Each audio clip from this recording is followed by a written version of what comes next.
O Vieira está com a gente aqui, inclusive com uma notícia importante de uma soldada israelense, né, que estava entre os reféns. Exatamente. Israel agora há pouco anunciou que conseguiu libertá-la e por meio de uma operação militar, né, João? Boa tarde. Oi, João, boa tarde, bem-vindo, amigo. É isso, ótima tarde a vocês, gente, a quem acompanha a Rádio Bandeirantes. Informação positiva, claro, para o lado israelense e para a humanidade, né? Quanto menos pessoas estiverem feitas reféns pelo Hamas, é o ideal. Mas até agora 5 pessoas, 4 delas libertadas na semana passada e na anterior, e agora a primeira militar, inclusive israelense, coisa que até agora não tinha acontecido. E segundo as informações que temos neste momento, e foram divulgadas pelas autoridades israelenses, o que aconteceu? Israel fez uma operação noturna, também não está claro se foi nessa noite, agora já mais de 8 horas da noite em Israel, ou se na noite anterior, madrugada de domingo para segunda. Esperamos esses detalhes. Mas fato é que Israel fez uma operação noturna e conseguiu resgatar essa soldado. Não sabemos ainda a idade dela, mas ela está bem, segundo as forças israelenses, boa condição de saúde e uma imagem dela, inclusive, já sendo revelada pela mídia israelense. Então, no total, temos cerca de 238 reféns neste momento, fora 5 pessoas que já foram retiradas do poder do Hamas. 4 delas porque o Hamas de fato libertou e essa primeira que foi resgatada por Israel na faixa de Gaza. Ô João, a ONU se reuniu, os integrantes da ONU se reuniram na sexta-feira e tomaram uma decisão naquela votação muito mais simbólica do que qualquer outra coisa para mostrar que o mundo exige ali um cessar-fogo momentâneo, o mundo exige a saída de pessoas civis, inocentes que estão dentro da faixa de Gaza. O mundo exige coisas lógicas, né? A entrada através do corredor humanitário de recursos tão necessários para fazer cirurgia, para matar a fome das pessoas que estão desesperadas, matar a sede. Aquela votação simbólica, ela pode pesar de alguma forma em votações oficiais, podemos dizer assim, que devem acontecer nos próximos dias? É o que todo mundo espera, viu, Joel, Ana, quem nos ouve, porque a gente viu pela comunidade internacional, a maioria aprova uma resolução que pede, seja uma trégua, uma pausa humanitária ou um cessar-fogo. Mais de 100 países, dos 192 na ONU, aprovaram essa resolução. Só que essa maioria, no caso, embora seja a opinião pública, digamos assim, do mundo, não representa uma instância maior que é o Conselho de Segurança da ONU, que é o conselho que de fato tem decisões vinculativas que os integrantes da ONU têm que aceitar, têm que atender, cumprir aquelas medidas. E hoje, inclusive, o Conselho de Segurança volta a se reunir, aparentemente às 5 da tarde no horário brasileiro, e é o penúltimo dia em que o Brasil está à frente do Conselho de Segurança. Amanhã é o último, é a despedida do Brasil na presidência do Conselho de Segurança da ONU. Não tem até o momento, muito claramente, se uma nova resolução vai ser proposta hoje já, seja ela do Brasil, dos Estados Unidos, da Rússia, para estabelecer algum tipo de corredor humanitário, algum tipo de saída dessa guerra, mesmo que seja temporária, como, por exemplo, uma pausa, que seria de algumas horas, dias, para entrada de alimentos, entrada de remédio e saída de pessoas. Então, é a grande expectativa. Será que a Assembleia Geral da ONU, que na sexta passada votou com uma maioria expressiva para, assim, estabelecer alguma saída, uma pausa, uma trégua, um cessar-fogo, será que essa decisão vai repercutir no Conselho de Segurança da ONU?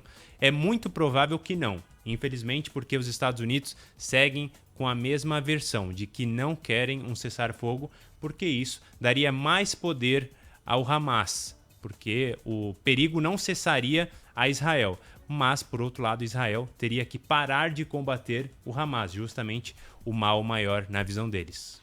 Israel e os Estados Unidos estão isolados nesse ponto, nesse tipo Sim. de discussão, mas ao mesmo tempo estão mostrando uma autonomia muito grande, né? Uma independência muito grande. É como se fosse enviada a seguinte mensagem: olha, nós estamos ouvindo o que vocês estão querendo dizer, mas nós não importamos com o posicionamento de vocês. Nós vamos seguir aqui com as nossas ações e a cada dia, infelizmente, eu tenho percebido, vou repetir aqui, que esse conflito está ficando mais pesado mesmo e já com incidentes mais intensos em outras partes do mundo. Você viu que na Rússia, nesse final de semana, teve um problema em um aeroporto lá. Tinha uma aeronave de Tel Aviv que estava prestes a pousar na Rússia. Algumas pessoas apareceram lá e tal, palestinos, né? Para se mostrarem ali contrários a esses judeus que pousariam. Digo pousariam porque acho que o voo foi até desviado para uma outra localidade. Hoje na França nós tivemos problemas também, alguns colégios judaicos foram evacuados. Ou seja, você começa a ter uma sensação de que algo mais grave pode acontecer. Esse antissemitismo que envolve árabes e judeus, ele está mais intenso.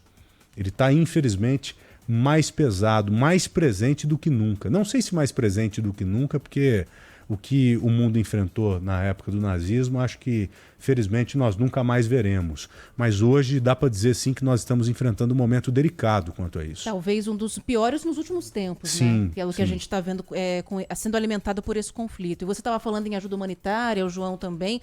Agora há pouquinho o Itamaraty divulgou um comunicado falando sobre o envio de alimentos para lá.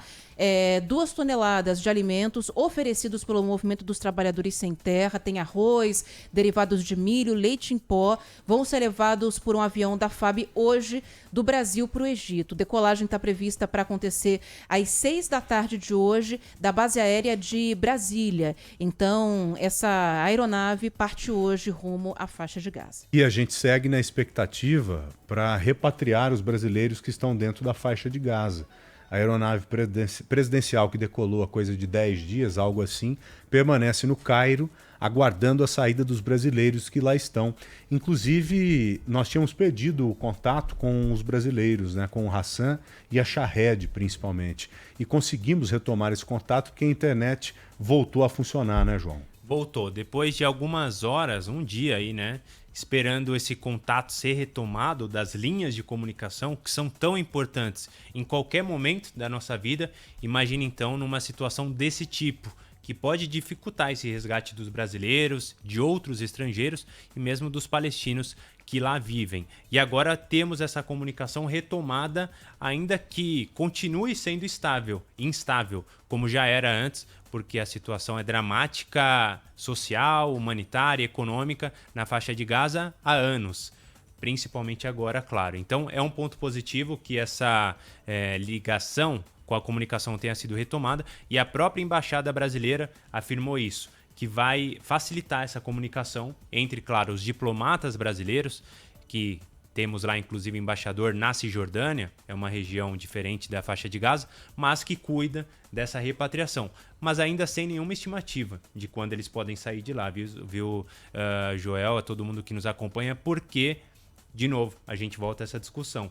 O Conselho de Segurança, a ONU, o Egito, ninguém está ali disposto a abrir aquela fronteira, pelo menos por enquanto. Israel, muito menos. Então, infelizmente, o prognóstico para essas pessoas não é nada positivo. Você fala na Cisjordânia, e é um território também ocupado por Israel, com vários assentamentos, e ao mesmo tempo com vários grupos terroristas infiltrados também. A gente fala muito da faixa de Gaza e às vezes se esquece como é grave a situação envolvendo a Cisjordânia. Você assistiu aquela série Falda? Eu comecei a assistir, parei, eu não sei por que até hoje. Tenho vontade de retomar. Eu acho que vale a pena, porque retrata muito bem o que está acontecendo agora. Eu já estou no final, já estou indo para a quarta e última temporada. Às vezes eu faço algumas recomendações aos ouvintes aqui, aos telespectadores lá na TV. Acho que vale a pena. Sim. Falda, F-A-U-D-A, na Netflix. É um material muito bem produzido, como não poderia ser diferente, interessante e que tem tudo a ver com essa realidade que o mundo está vivendo mais uma vez envolvendo o Oriente Médio. É isso. E histórias como essa, infelizmente, vão se repetir, né? Essa guerra acabando, e infelizmente, se não tivermos um acordo global, mas principalmente entre palestinos e israelenses, essa situação tende a voltar a acontecer e talvez até mais grave, coisa que a gente, claro, não quer que aconteça. Por isso que o diálogo é extremamente importante em todas as áreas da vida, em todos os momentos. Nesse, então, nem se fala. Né? E essa é uma disputa que não é centenária, é milenar, né? Uhum. E para você ter um diálogo e um acordo, milenar, alguém tem que ceder. Exatamente. E nesse caso, não está com cara de que nem Israel e nem o Hamas vão ceder.